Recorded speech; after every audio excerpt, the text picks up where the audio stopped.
रूपकों के अखिल भारतीय कार्यक्रम में प्रस्तुत है। आकाशवाणी के 90 वर्ष के उपलक्ष्य में इस माह से प्रारंभ 3 कड़ियों की श्रृंखला में पहला रूपक भरोसे की गूंज के 90 बरस। आलेख आनंद श्रीवास्तव का है, प्रस्तुत करता है नवोदिता मिश्रा। आइए सुनते हैं रूपक भरोसे की गूंज के 90 बरस। वक्त को जरा पीछे घुमाइए। सदी बदल रही थी, दुनिया बदल रही थी। कैलेंडर में साल था 1900। युवा वैज्ञानिक मार्कोनी ने सोचा, अगर आवाज को पंख मिल जाए तो। और फिर उस पल हुआ एक नई क्रांति का जन्म, एक ऐसी क्रांति जिसने दुनिया को जोड़ दिया। उस क्रांति का नाम था रेडियो। साल 1900 में मार्कोनी ने इंग्लैंड से अमेरिका बेतार संदेश भेजकर व्यक्तिगत रेडियो संदेश की शुरुआत की।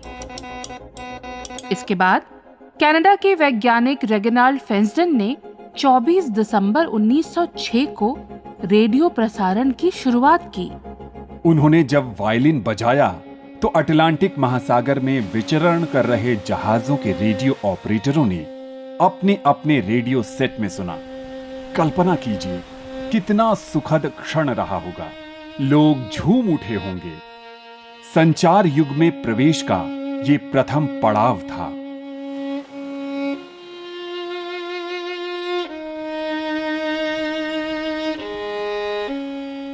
कुछ ही दशकों बाद 1922 में ये जादू हिंदुस्तान की सरजमी पर भी उतर आया। सोचिए, वो दौर जब खबरें पैरों से चलती थीं और आवाजें सिर्फ पास तक ही सुनाई देती थीं। तभी अचानक आसमान से उतरती एक अनदेखी आवाज ने लोगों को हैरान कर दिया। भारत में रेडियो का आगमन सिर्फ एक तकनीक नहीं था, ये एक सुखद आश्चर्य था जिसने दूरियों को मिटाया और हर घर को दुनिया से जोड़ दिया।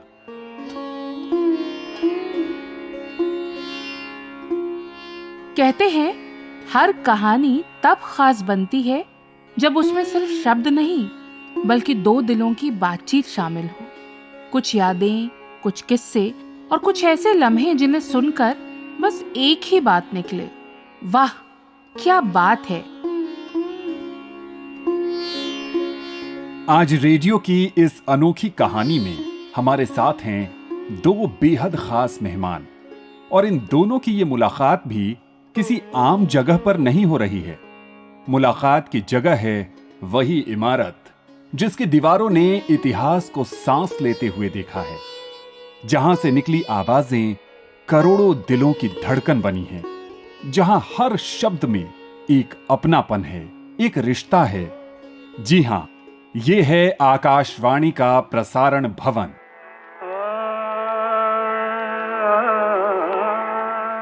इसी आकाशवाणी के प्रसारण भवन के बापू स्टूडियो में आमने सामने बैठे हैं विक्रांत पांडे और नीलेश कुलकर्णी। दोनों पेशे से लेखक हैं, दोनों शब्दों के जादूगर हैं, लेकिन रेडियो से इनका रिश्ता सिर्फ पेशेवर नहीं बल्कि बेहद निजी है।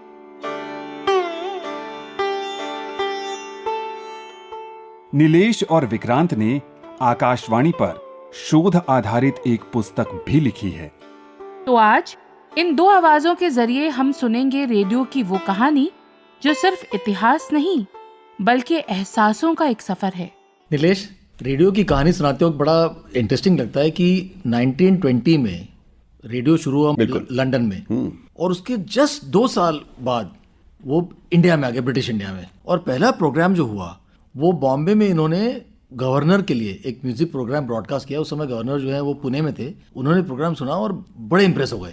वो एक्चुअली उन्होंने पोस्ट एंड टेलीग्राफ का सहारा लिया था उस समय, क्योंकि अदरवाइज एयरवेज भेजने के लिए दूसरा तो कोई मेथड था नहीं इनके पास। तो विक्रांत, 1922 में जो पहली बार ब्रॉडकास्ट हुआ, उसके बाद 1922 और 27 के बीच में भारत में जगह जगह पर रेडियो ब्रॉडकास्ट होने लगा, लेकिन उसके लिए कोई ऐसी संस्था नहीं थी। वो लोगों ने रेडियो क्लब बनाए थे, जैसे कि चेन्नई में, मुंबई में, दिल्ली में, कलकत्ता में, इन जगहों पर रेडियो क्लब बने। और इंटरेस्टिंग बात यह कि उन दिनों हमें बताया था अरविंद चिटियार जी ने कि समृद्ध परिवारों के पास उस समय रेडियो हुआ करता था जी। तो वो लोग अपने ये दिखाने के लिए घर के बाहर वो रेडियो चलाया जाता था फुल वॉल्यूम पे, ताकि आने जाने वाले सब लोग देखें, अरे इनके पास तो रेडियो है। लेकिन रेवेन्यू मॉडल तो कोई था नहीं, तो धीरे धीरे वो रेडियो क्लब इन 5 सालों में बने भी और बंद भी होने लगे। और चेन्नई में उन्होंने म्युनिसिपल कॉरपोरेशन को दे दिया, और शाम को लोग जब वॉक पे निकलते थे तो गार्डन में वो संगीत सुनाई देता था उन्हें। हर कहानी सीधी नहीं होती।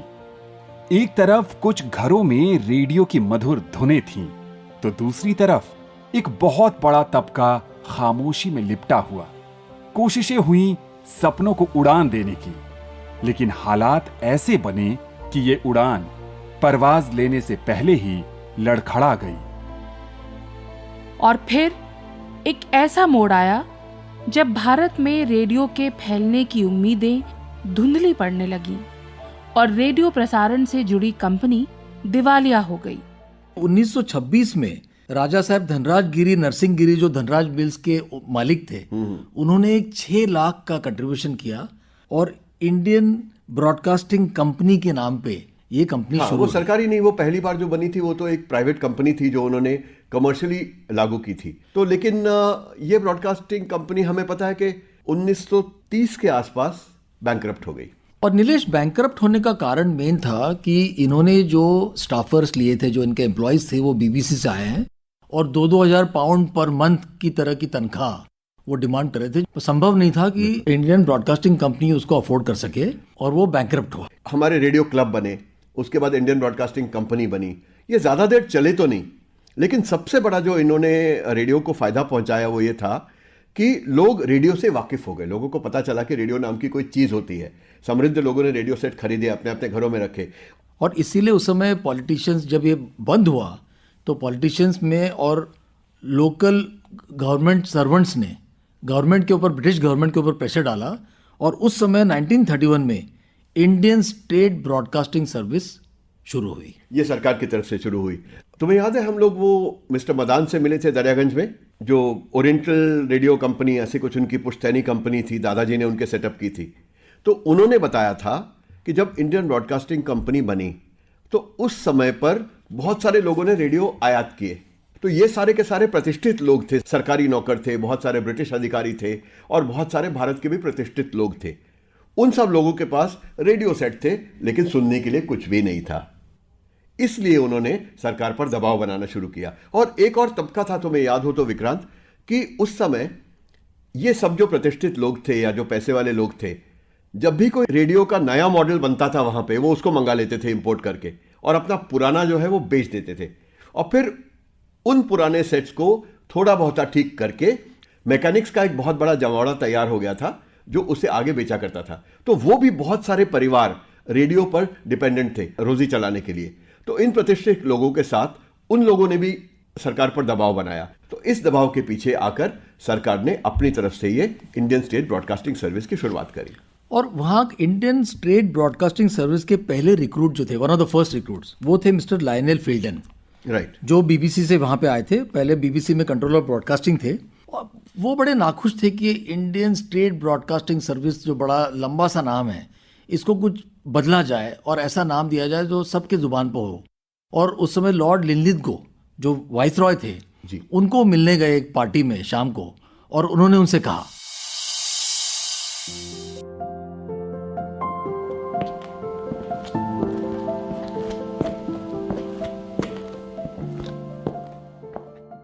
Sir?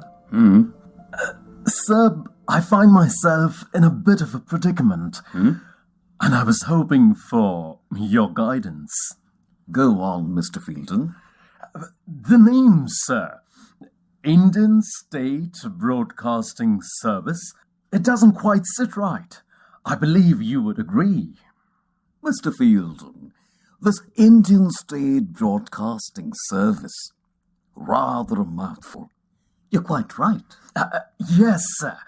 It feels administrative, distant, not something people can truly connect with. What we need is a name that belongs to the people of this land, something that feels inclusive. Perhaps something like All India Radio. Exactly, sir. Perfectly put.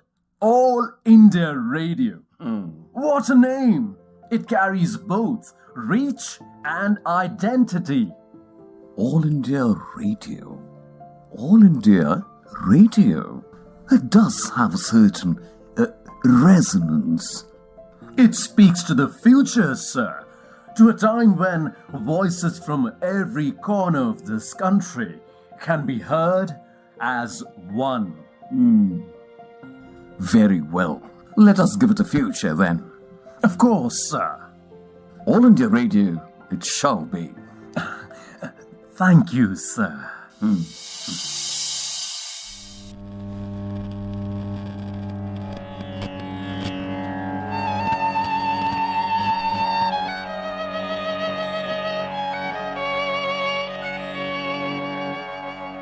All India radio के signature tune से करोड़ों लोगों का आत्मीय नाता है।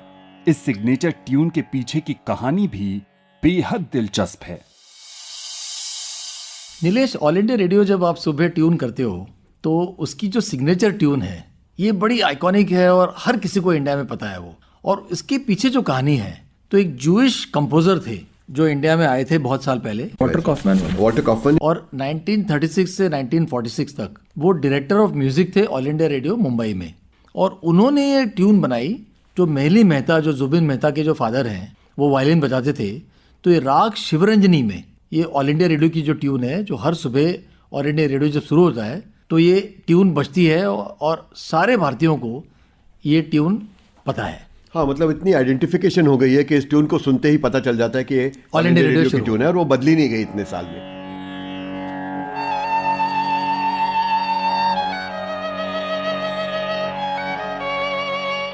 आज जिसे हम टेक्नोलॉजी कहते हैं, एक दौर में उसे जादू और खतरा माना जाता था।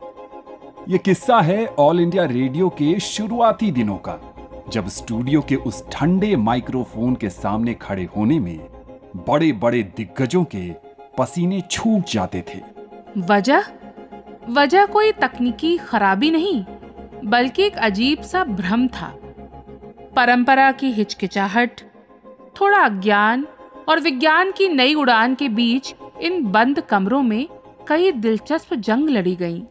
उस समय मजेदार बात यह थी कि बहुत सारे लोग रेडियो पर गाने के लिए या रेडियो पर बात करने के लिए आते नहीं थे, क्योंकि डर ये लोगों को फैला दिया गया था कि अगर आप रेडियो में माइक के सामने गाएंगे तो ये माइक आपकी आवाज खींच लेगा। तो बड़े बड़े संगीतज्ञ आते नहीं थे, उनको जाकर समझाना पड़ता था कि रेडियो आपकी आवाज नहीं खींचेगा, आप इस पर गा सकते हैं। गांधी जी की भी एक कहानी है कि उन्होंने जब पहली बार लंदन में रेडियो पे बताया, उन्होंने पूछा कि क्या मुझे इसमें बात करनी है, उन्हें पता नहीं था कि माइक के अंदर बोलना है तो आवाज जाएगी। बल्कि एक कहानी मैंने सुनी थी, शायद कमलिनी दत्त जी ने मुझे बताई थी, कि एक सारंगी बजाने वाले उस्ताद थे।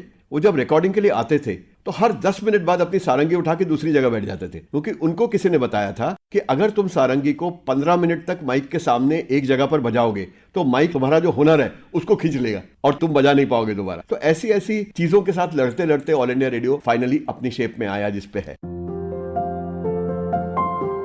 कुछ कहानियां हमारी आंखों के सामने होती हैं, फिर भी अनदेखी रह जाती हैं। दिल्ली की एक ऐसी ही इमारत, आकाशवाणी भवन, जो सालों से खामोश खड़ी है, लेकिन जैसे कुछ कहने को बेताब हो। हर दिन लोग उसके पास से गुजरते हैं, पर उसकी असली कहानी अब भी परतों में छुपी है। एक राज जो दिखता तो है मगर समझ में नहीं आता। आखिर क्या है उस इमारत की कहानी? विक्रांत, 1935 तक आकाशवाणी नुकसान की हालत से निकलकर नफे की हालत में आ गई थी और भारत सरकार ने इसको बड़ा सीरियसली लेना शुरू किया कि हम इंडियन स्टेट ब्रॉडकास्टिंग सर्विस को आगे चलाना चाहते हैं, और इसका हेडक्वार्टर बना दिल्ली में। इनका पहला स्टूडियो सिविल लाइंस में था। सिविल लाइंस में एक बेसमेंट के अंदर मार्बल है जिस पर लिखा हुआ है कि this was the first broadcasting studio of all India radio. वहां पर अब एक हॉस्पिटल है और मजे की बात यह है कि ये जो हमारा मार्बल पे लिखा हुआ एनग्रेव्ड है, उसके जस्ट सामने डिपार्टमेंट ऑफ रेडियो डायग्नोसिस है उस हॉस्पिटल का। तो रेडियो से शायद उस बेसमेंट का बहुत पुराना संबंध है। हम जो आकाशवाणी भवन में बैठे हैं नीलेश, जहां अभी बैठे हैं, बहुत सारे लोगों को पता नहीं होगा कि जब यहाँ से गुजरते हैं रास्ते पर से, कि आकाशवाणी भवन का जो शेप है, जो बना हुआ है, उसके पीछे भी कहानी है कि वो इस तरह से डिजाइन किया हुआ है कि दो तरफ ग्रामोफोन की स्पूल लगे और बीच में वो बिल्डिंग है। ये ऊपर से देखने से पता चलता है कि ये आकाशवाणी भवन कैसे बनाया गया। मैं तो 7 साल की उम्र से इस बिल्डिंग में आ रहा हूँ, लेकिन मुझे 60-65 सालों में कभी ये पता नहीं था। ये तो धन्यवाद है उबैद नियाजी साहब का, जिन्होंने ये चीज हमारी नोटिस में लाकर दी। एक और बात इंटरेस्टिंग इस बिल्डिंग के बारे में कि ये जो ओरिजिनल बिल्डिंग है, ये पार्लियामेंट स्ट्रीट पे बनी हुई कुछ पहली बिल्डिंगों में से थी। जैसे सबसे पहले 1926 में सामने की तरफ इंपीरियल बैंक ऑफ इंडिया बना, जो अब रिजर्व बैंक ऑफ इंडिया कहलाता है, और फाइनली 1943 में यहां पर इस बिल्डिंग में शिफ्ट हुआ ऑल इंडिया रेडियो। और एक बात, हम उसे पार्लियामेंट स्ट्रीट कहते हैं, ये स्वप्ना लिटिल ने मुझे बताया था, हिस्टोरियन मेरे जो मित्र हैं, लेकिन उस समय पार्लियामेंट को काउंसिल हॉल कहा करते थे, लेकिन इस रोड का नाम तब से आज तक पार्लियामेंट स्ट्रीट ही है। तो उस समय की जितनी बिल्डिंग बनी थी, चाहे राइटर्स की बिल्डिंग हो या इंपीरियल बैंक ऑफ इंडिया हो, ये सारी के सारी बिल्डिंगें टूटकर दोबारा बन चुकी है। एक आकाशवाणी की ये बिल्डिंग जो है, जिसमें हम लोग अभी बैठे हैं, यही केवल एक ऐसी बिल्डिंग है जो जिस शेप में ओरिजिनल थी, उसी शेप में आज तक भी चालू है। इसका जो हेरिटेज है वो एक लाइव हेरिटेज है। इस बिल्डिंग में जो 50 साल पहले आया होगा, जैसे मैं आया था 50-60 साल पहले, और आज आता है, तो फील वही आती है। समय तेजी से करवट ले रहा था। अब तक जिसे लोग ऑल इंडिया रेडियो के नाम से जानते थे, उसे मिला एक और नाम, आकाशवाणी। जैसे आसमान से उतरती आवाज जो हर दिल तक पहुंचे, हर घर में गूंजे। तो चलिए इस नाम के पीछे की उन दिलचस्प कहानियों को जानते हैं नीलेश और विक्रांत के साथ।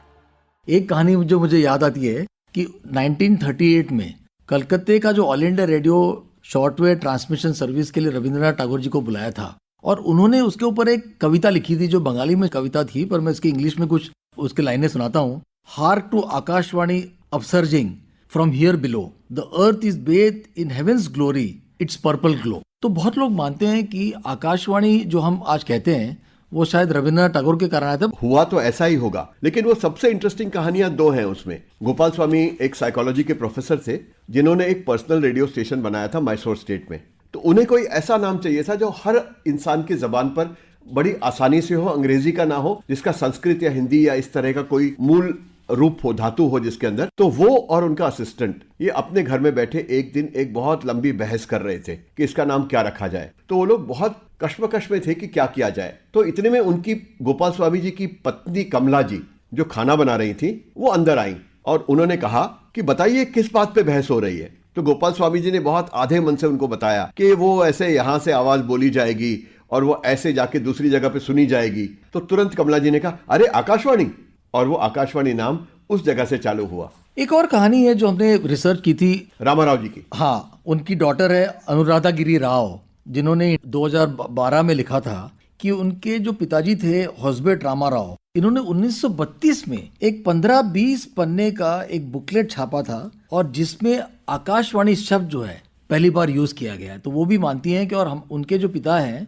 उनको ये इंस्पिरेशन मिला था भगवत पुराण से, जिसमें कंस ने जो है वो देवकी के बच्चे को जब मारने की कोशिश की, तो आकाश से एक आकाशवाणी हुई कि जो इसका अगला बच्चा जो पैदा होगा वो तुम्हारा संहार करेगा। कभी आवाज सिर्फ दूर से आती थी, धीमी, सीमित, फिर अचानक हवा में एक नया जादू घुला, एफएम की दुनिया।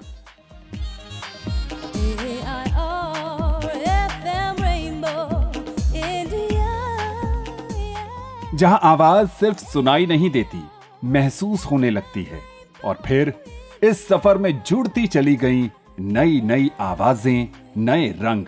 आज वही आवाज हर जगह और इस वक्त भी आपके साथ है। 1935 में विक्रांत, एक एच.एल. कर्क थे जो रिसर्च डिपार्टमेंट के थे बीबीसी के। वो आए और फील्डन के साथ उन्होंने भारत का दौरा किया, और उन्होंने ये सुझाव दिया कि थोड़े से मीडियम वेव स्टेशंस लगाए जाएं, क्योंकि उसमें क्लैरिटी भी अगर कम हो तो बहुत ज्यादा दूर तक उसकी आवाज सुनी जा सकती थी। एक C.W. गॉयडर थे जो बीबीसी से आए थे 1936 में और चीफ इंजीनियर थे। उन्होंने इस बात का विरोध किया। उन्होंने कहा कि थोड़े से मीडियम वेव स्टेशंस बनाने की जगह हमें बहुत सारे शॉर्टवेव स्टेशंस बनाने चाहिए और इससे रेडियो का प्रसार ज्यादा होगा। और एक और फायदा हुआ ना उसमें कि बहुत सारे स्टेशन अगर थे तो कार्यक्रमों को लोकलाइज किया जा सकता था। जरूरी नहीं कि जो दिल्ली में बैठा हो वो निर्णय लेके क्या ब्रॉडकास्ट किया जाएगा। Local radio station local preferences के हिसाब से रेडियो को ब्रॉडकास्ट कर सकते थे। और उसके बाद 1977 में आया FM revolution. All India radio ने 1977 में एफएम ट्रांसमिशन चालू किया और 1993 तक केवल ऑल इंडिया रेडियो ही एफएम ट्रांसमिशन करता था। तो आज हमारे पास मीडियम वेव, शॉर्ट वेव और एफएम स्टेशंस भी हैं जो पूरे भारत में सुने जाते हैं।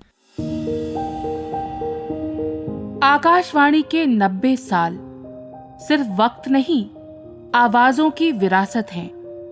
इनमें वो कहानियां भी हैं जो माइक के पीछे जी गई, प्रसारकों की, प्रशासकों की और उन लोगों की जिन्होंने दुनिया के अलग अलग रेडियो मंचों पर भारत की पहचान बनाई।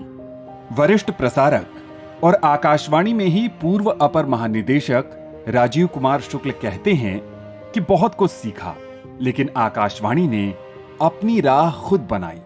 शुरुआत तो ब्रिटिश शासन के दौरान हुई, औपनिवेशिक शासन के दौरान हुई। बीबीसी का बतौर ब्रॉडकास्टर दुनिया में काफी बड़ा नाम था और आज भी है, तो उसमें एक मॉडल के रूप में वो सामने थी। और देखिए उसमें एक महत्वपूर्ण चीज ये है कि बीबीसी में भी शुरू से एक, जैसे हम हिंदी में लोक सेवा प्रसारण कहते हैं, पब्लिक सर्विस ब्रॉडकास्टिंग, ये उसने अपने सिद्धांत के रूप में अपना लिया। जो 3 शब्द इस्तेमाल किए जाते हैं कि पब्लिक सर्विस ब्रॉडकास्टिंग क्या करना चाहती है, to inform, to educate, to entertain, यानी सूचना, शिक्षा और मनोरंजन की त्रिवेणी। लेकिन यह है कि फील्डन के समय में भी ये हुआ और उसके बाद तो हुआ ही, और आजादी के बाद काफी हुआ कि आप आरंभ का एक बिंदु होता है, उसके बाद आपका विकास होता है। तो आकाशवाणी या ऑल इंडिया रेडियो का जब विकास हुआ तो बीबीसी, और मैं कहूंगा कि बीबीसी ही क्यों, धीरे धीरे ये हुआ कि दुनिया के और प्रसारण संस्थाओं से भी संबंध हुए, बातचीत हुई। हम सदस्य हैं बहुत सारे अंतर्राष्ट्रीय प्रसारण संगठनों के। अब हमारी अपनी एक जगह है, हमारा अपना एक स्थान है, हमारी अपनी एक हैसियत है और हमने अपनी एक प्रतिष्ठा कमाई है रेडियो प्रसारण के क्षेत्र में, विश्व भर में। कभी एक छोटा सा रेडियो सेट जिसके चारों ओर बैठकर पूरा परिवार दुनिया सुनता था। वो दौर था एनालॉग तरंगों का, जहां आवाज हवा के सहारे दिलों तक पहुंचती थी। फिर समय बदला, टेप रिकॉर्डर आए, ट्रांजिस्टर जेब में समा गया और आकाशवाणी घर घर की धड़कन बन गई। और आज डिजिटल स्टूडियो, सैटेलाइट ब्रॉडकास्ट और मोबाइल ऐप्स के जरिए वही आवाज दुनिया के किसी भी कोने में सुनी जा सकती है। और इसके पीछे आकाशवाणी के कार्यक्रम और इंजीनियरिंग विभागों की जी तोड़ मेहनत, सेवा और सच्ची लगन का हाथ है। दूरियां जब बहुत बढ़ जाएं, तो एक आवाज ही सहारा होती है। एक अनजान देश, लंबा दिन और फिर सन्नाटा, तभी एक जानी पहचानी आवाज सुनाई देती है और सब कुछ अचानक अपना सा लगने लगता है। आखिर कैसे ये आवाज इतनी दूर तक पहुंचती है? पूरे विश्व में सुनना हो अगर नीलेश, और इंडिया में भी कहीं भी सुनना हो, तो आप news on air app download कीजिए। उस पे आप किसी भी जगह का प्रोग्राम, रेडियो स्टेशन आप कहीं भी वर्ल्ड में सुन सकते हैं। जैसे आप बता रहे थे उस दिन कि केरला का जवान अगर लद्दाख में बैठा है और उसको अपने केरला की मलयालम में कुछ न्यूज़ सुननी है या कुछ कार्यक्रम सुनने हैं, तो न्यूज़ ऑन एयर ऐप पे वो सुन सकता है। हाँ, उस पे कोई 200 से ऊपर रेडियो स्टेशन है, तो मतलब जो डिस्ट्रिक्ट लेवल के रेडियो स्टेशन है वो भी सुने जा सकते हैं। मैं बड़े शौक से महाराष्ट्र में सोलापुर का रेडियो स्टेशन सुनता हूं, जो कि वहां है जहां पर मैं कभी रहा भी नहीं, लेकिन मुझे एक मेंटल कनेक्शन है कि वो जगह है जहां पर मेरे दादा परदादा वो लोग रहा करते थे, तो उस रेडियो को मैं वहां पर जाकर सुनता हूं। मेरे दोस्त हैं अमेरिका में, कनाडा में, लंदन में, नीलेश बताते हैं कि उनको जब भी अपनी कहानियां, म्यूजिक सुनना होता है वो न्यूज ऑन एयर ऐप पे ही सुनते हैं। और ये भी कि ये आवाज जो है बिल्कुल हाई फाइडेलिटी स्टीरियो साउंड होती है, तो quality of the broadcasting is also very good on news on air. 200 से ऊपर रेडियो स्टेशन सुने जाते हैं। और एक इसका फायदा और है विक्रांत, कि अब चूंकि ऐप के द्वारा लोग सुन रहे हैं, तो ये सरकार को और आकाशवाणी के अधिकारियों को ट्रैक करना संभव है कि कौन सा कार्यक्रम ज्यादा सुना जाता है, कौन सा कम सुना जाता है, कौन सा कार्यक्रम कहाँ सुना जाता है, कहाँ नहीं सुना जाता, और उसके हिसाब से वो ब्रॉडकास्टिंग को टेलर कर सकते हैं। जब न्यूज ऑन एयर ऐप को पहली बार एनालाइज किया गया कि सबसे ज्यादा भारत के बाहर रेडियो कहां सुना जाता है, तो एक बड़ी सरप्राइजिंग बात निकली। किसी ने कहा सोचा मॉरिशस में, यूएस में, यूके में, ऐसा नहीं। वो पता चला कि विविध भारती के कार्यक्रम जो हैं वो सबसे ज्यादा बाहर सुने जाते हैं स्पेन में। अब बताइए स्पेन में क्यों? स्पेन में तो इतने भारतीय लोग ज्यादा नहीं हैं जितने यूके यूएस में हैं। तो उन्होंने उसको रिसर्च किया और उसमें पाया गया कि वहां के टमेटो सीजन में हरियाणा, पंजाब से और उत्तरी भारत से बहुत सारे नौजवान वहां काम करने के लिए जाते हैं। वो उन टोमेटो के खेतों में 10-10, 12-12 घंटे काम करते हैं। अब वहां की ना तो उनको भाषा आती है, ना उनका कोई जान पहचान का कोई होता है और बड़े अकेले महसूस करते हैं। उस समय वो वहां अपने मोबाइल फोन्स पर विविध भारती का ट्रांसमिशन न्यूज ऑन एयर में सुनते हैं और जैसे अपने घर से वो कनेक्टेड हो ऐसा उनको महसूस होता है। तो न्यूज ऑन एयर का बहुत बड़ा कॉन्ट्रीब्यूशन है और आगे ये भी होने वाला है कि हर एक मोबाइल फोन में एक चिप आएगी जिसमें बगैर इंटरनेट के भी आप आकाशवाणी ऑल इंडिया रेडियो के ब्रॉडकास्ट को सुन सकेंगे। वो नेक्स्ट टेक्नोलॉजिकल एडवांस है। विक्रांत, 1920 में पहला ब्रॉडकास्ट हुआ मार्कोनी का, 1922 में जो है वो पहली बार भारत में ब्रॉडकास्ट हुआ। उसके बाद 1930 में इंडियन ब्रॉडकास्टिंग कंपनी के फेलियर के बाद इंडियन स्टेट ब्रॉडकास्टिंग सर्विस बनी, जो कि 1936 से ऑल इंडिया रेडियो कहलाई गई। तो नीलेश, 36 से लेके 26 आज मतलब 90 साल ऑल इंडिया रेडियो की एक जर्नी चल रही है और आगे बहुत जानी है। ये रेडियो इन 90 सालों में संपूर्ण भारतवर्ष का एक अभिन्न अंग बन चुका है, हर घर घर का हिस्सा है और ये इसी तरह आगे चलता रहे, ये हमारी शुभकामनाएं ऑल इंडिया रेडियो के लिए। आकाशवाणी ने हमेशा अपनी जमीन से जुड़कर अपनी मिट्टी की खुशबू के साथ अपनी पहचान बनाई। राजीव कुमार शुक्ल बताते हैं कि आकाशवाणी की विरासत इतनी समृद्ध है कि इस पर देश और दुनिया को गर्व है। वॉइस ऑफ अमेरिका, जहां मैंने 2 साल काम किया था, वॉशिंगटन डीसी जाके, सुदूर जनजातीय अंचलों के में जो स्थित हैं आकाशवाणी केंद्र, वहां भी काम किया और देश की राजधानी दिल्ली के आकाशवाणी केंद्र में और महानिदेशालय में भी काम किया। पर इसके साथ साथ बाद के दौर में अन्य जो कुछ गतिविधियां थीं, जो अंतर्राष्ट्रीय संगठन से यूनिसेफ है, यूनेस्को है, इनकी कुछ गतिविधियों में शामिल होने से जो निजी रेडियो स्टेशन हमारे देश में आए, उनके साथ भी कुछ इंटरेक्शन हुए और जो जिसको मैं बहुत महत्वपूर्ण मानता हूं, सामुदायिक रेडियो, कम्युनिटी रेडियो, इसमें भी मुझे मौका मिला। बल्कि मैं एक विज्ञान और टेक्नोलॉजी मंत्रालय की एक समिति है, तो उसमें भी मुझे कुछ दिन मेंबर होकर काम करने का मौका मिला और कई कम्युनिटी स्टेशंस पे हम गए देश में। तो मैं आपसे कहना यह चाहता हूं कि वो एक तमिलनाडु के सुदूर क्षेत्र में ग्रामीण अंचल में मौजूद कम्युनिटी रेडियो स्टेशन हो या आकाशवाणी का एक स्थानीय केंद्र जिसे हम कहते हैं, या फिर जो क्षेत्रीय केंद्र होते हैं, या फिर राजधानी केंद्र होते हैं, या देश की राजधानी दिल्ली का केंद्र है, या वॉइस ऑफ अमेरिका या बीबीसी या दुनिया का कोई भी ऑर्गेनाइजेशन लीजिए, प्रसारण की आत्मा हर जगह एक है। वो मूल स्पंदन आपको महसूस होगा। आप स्टूडियो में प्रवेश करेंगे और निश्चित रूप से मैं कह सकता हूं कि आकाशवाणी ने शुरुआत कहीं से की, औपनिवेशिक शासन में शुरुआत की, उसके बाद हमारा अपना संगीत, हमारा अपना साहित्य, और महत्वपूर्ण बात यह है कि भारत में जो भाषाओं का इतना बड़ा गुलदस्ता है और बोलियां हजारों, और उन सब के पीछे एक लंबी परंपरा ज्ञान की, विज्ञान की, समझ की, विद्वता की, सहज बुद्धि की, साहित्य की, तो इन सब को मिलाकर जो आकाशवाणी के पास पूंजी है वो बहुत अद्भुत पूंजी है। भौगोलिक वैविध्य है, धर्म के दृष्टि देखें तो दुनिया के सभी धर्मों के लोग रहते हैं, खान पान है। तो इस तरह से मैं कह सकता हूं कि हम सौभाग्यशाली हैं इस अर्थ में, इतनी विविधता के लोगों की सेवा करने का और उसके लिए अपने आप को तरह तरह के रंग रूप में ढालने का मौका मिलता है और उसकी जरूरत पड़ती है। तो मैं समझता हूं इन सब ने आकाशवाणी को रूप ये दिया है जो उसका सजीला या सजा हुआ रूप है, जो 90 साल की यात्रा के बाद हमारे साथ है। हम उस देश में हैं जहां आकाशवाणी सिर्फ एक नाम नहीं, जन जन की आवाज है। और ये हमारे देश के नेतृत्व के मन की बात भी है। ये वो रिश्ता है जो सिर्फ सुना नहीं जाता, महसूस किया जाता है। तो इन 90 वर्षों के जश्न में आइए हम उस आवाज के साथ जुड़ते हैं जो हम सब की आवाज है। आकाशवाणी, जहां इतिहास बोलता है और हर दिल उससे जुड़ता है।